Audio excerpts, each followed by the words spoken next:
নমস্কার।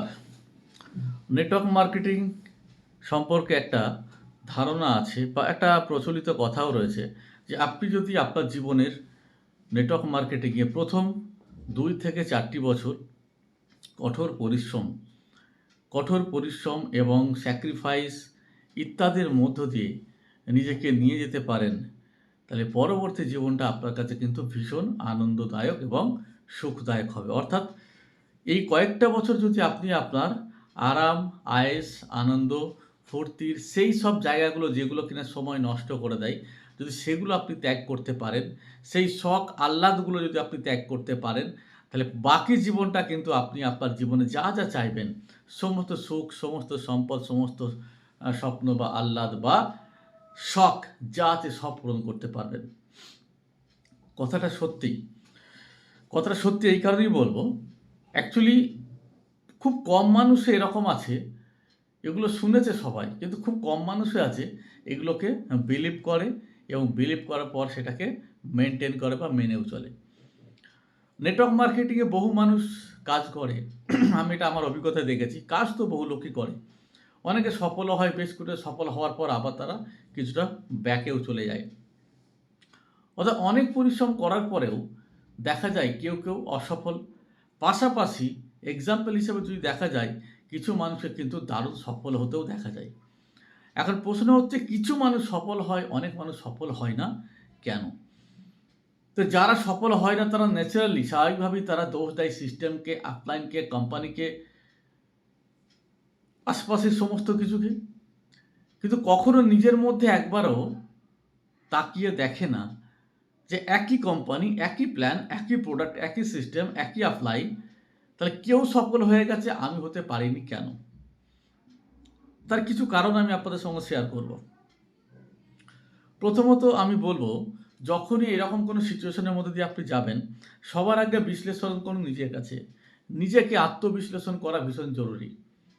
কারণ আমি মনে করি সফল ব্যক্তি সেই হয়েছে যে ব্যক্তি, আপনি যখন সকালে ঘুমের ঘোরে ৯টা পর্যন্ত উঠে চা খাওয়ার প্রস্তুতি নিয়েছেন, সেই সফল ব্যক্তিটা তার জীবনের ওই সকালটাকে সে তখন কাজে লাগিয়েছে। সে দেখা যাচ্ছে ভোরবেলা বেরিয়ে অলরেডি ট্রেনে উঠে দূর প্রান্তে চলে গেছে মিটিং করার জন্য। আপনি তখনও ঘরে বসে চা খাচ্ছেন। মানে সেই যে সফল ব্যক্তি যখন ভোরবেলা উঠে প্রস্তুতি নিয়েছে, সে দূরপাল্লায় গিয়ে মিটিং করবে বা কোনো কাজের উদ্দেশ্যে বেরিয়ে পড়েছে মিটিংয়ের উদ্দেশ্যে, আপনি তখনও কিন্তু অঘরে ঘুমাচ্ছেন। যখন আপনি মাঝরাতেও কোনো মুভি দেখছেন বা গার্লফ্রেন্ডের সঙ্গে চ্যাট করছেন রাত জেগে, তখন এই সফল ব্যক্তিটা তখন নিজের সাফল্যের পথ তৈরির জন্য নানান রকম ভিডিও দেখছে, মোটিভেশনাল ভিডিও দেখছে বা সেখান থেকে নোট নিচ্ছে বা ডায়েরি লিখছে যে আমি পরবর্তী মিটিংয়ে কী বলবো, আগামী কালকের মিটিংয়ে কী করব, এই মাসে কী প্ল্যানিং করব। রাত জেগে কিন্তু সে এই কাজটা করছে। রাত আপনিও জাগছেন, রাত সেও জাগছে।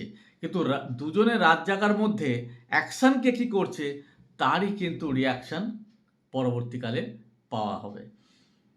কখনো আপনি বিকেলবেলা হয়তো খেলার মাঠে আনন্দে খেলা করছেন, কারণ আপনার খেলতে ভালোবাসেন। সেই সফল ব্যক্তিটা, তারও হয়তো মনের মধ্যে ইচ্ছা ছিল বা ইচ্ছা জাগে যে খেলতে তো আমারও ভালো লাগে। কিন্তু সেই বিকেলবেলাটায় সে তখন কি করছে? কোথাও হোম মিটিং করছে, কোথাও সেমিনার করছে, অথবা কারোর সঙ্গে পার্সোনাল কাউন্সেলিং করছে বা স্ট্রেঞ্জার ভিজিট করছে বিকেলবেলায়। আর আপনি তখন কি করছিলেন? হয়তো আপনি কোনো মাঠে খেলছিলেন বা ক্লাবে আড্ডা মারছিলেন বা বন্ধুদের সঙ্গে চায়ের আড্ডা করছিলেন। নিশ্চয়ই এরকম কিছু করেছেন, তাই আজকে হয়তো আপনার কাছে সাফল্য ধরা দিচ্ছে না। যখন আপনি দুপুরবেলায় একটু ঘুমের মধ্যে থাকছেন, আরাম করে খাওয়া-দাওয়া করে এই রোদ্দুর মধ্যে আর কোথায় যাব, তখন সেই সফল হওয়া ব্যক্তিটি সেই তার কার্যকালের দিনে, সেই তার স্ট্রাগলের দিনে সে তখন ওই গরমের মধ্যেও সে কিন্তু তার লক্ষ্যের উদ্দেশ্যে বেরিয়ে পড়েছে, যেটা আপনি দেখতে পাননি। বর্ষার দিনে যখন আপনি ভাবছেন বন্ধুদের সঙ্গে আড্ডা মারবো, খিচুড়ি খাবো বা বাড়িতে নিজে রান্না করে খিচুড়ি করব, দারুণ আয়েশ করে খাবো, সেই বর্ষার দিনে সেই সফল হওয়া ব্যক্তিটি তার স্ট্রাগল করার দিনগুলোতে হয়তো রেনকোট পরে বেরিয়ে পড়েছে নতুন কোনো মেম্বারের উদ্দেশ্যে।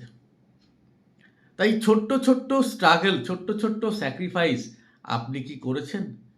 যদি করে থাকেন তো ভেরি গুড, আপনি সফল হবেনই। আর যদি এগুলো করে না থাকেন তাহলে আবার ট্রাই করুন, নিজেকে নামিয়ে আনুন। বর্তমানে আপনি কোন র্যাঙ্কে পৌঁছেছিলেন সেটা ম্যাটার নয়, আজকে আপনি কি র্যাঙ্ক মেনটেন করছেন সেই র্যাঙ্কের স্ট্রাগলটা করুন, তবেই কিন্তু আপনি সফল হবেন। তাহলে অন্যদেরকে হিংসা করে বা অন্যরা কিভাবে হয়ে গেছে সেই সব গসিপিং করে আমার মনে হয় আলটিমেট আপনি নিজেকে পিছিয়ে দিচ্ছেন। তাই নিজেকে নিংড়ে নিন। যদি মনে করেন যে নেটওয়ার্ক মার্কেটিং থেকে সফল হতেই হবে, তাহলে অবশ্যই স্টার্ট আপ করুন এই লেভেল থেকে।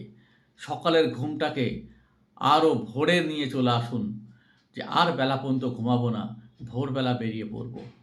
দুপুরের ঘুম বা দুপুরের খাবার আপনি বাড়িতে খেয়েছেন এতদিন, খাবারটাকে ত্যাগ করুন। কারণ দুপুরের খাবার নেটওয়ার্ক মার্কেটিংয়ের ব্যক্তিরা তারা দুপুরে কখনো বাড়িতে খেতে পায় না।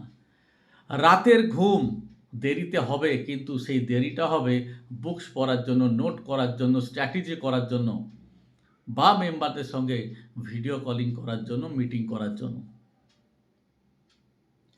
সব রাত নিজের বাড়ির বিছানায় কাটবে না, আপনার বাইরেও বিছানা করতে হবে, কখনো হোটেলে, কখনো মেম্বারের বাড়িতে, কখনো মেবি স্টেশনে। স্ট্রাগল, এই দিনগুলো যদি আপনি কাটিয়ে আসেন 2 বছর 3টে বছর, আপনি তো সফল হবেনই হবেন। কারণ আপনার সঙ্গে কেউ না থাকলেও আপনি পুনরায় নতুন করে টিম বানিয়ে ফেলতে পারবেন, কারণ আপনি কাজ শিখে গেছেন। নেটওয়ার্ক মার্কেটিংয়ে কাজ শেখা আর কাজ করা দুটো আলাদা জিনিস।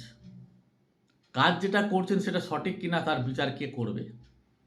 তাই যদি এইভাবে আপনি নিজেকে প্রিপারেশন নেন, আপনার স্ট্রাগলিং পিরিয়ডটা যদি এই লেভেলের যায়, তো আপনি সফল হবেনই। পৃথিবীর কোনো শক্তি আপনাকে পারবে না আটকে দিতে। তাই সফল হতে চাইলে এই আরামের জায়গাগুলোকে ত্যাগ করুন, এই আরামের অভ্যেসগুলোকে ত্যাগ করুন, কষ্ট করুন, সাকসেস আপনার জন্য অবশ্যই আসবে। Thank you. জয় টস।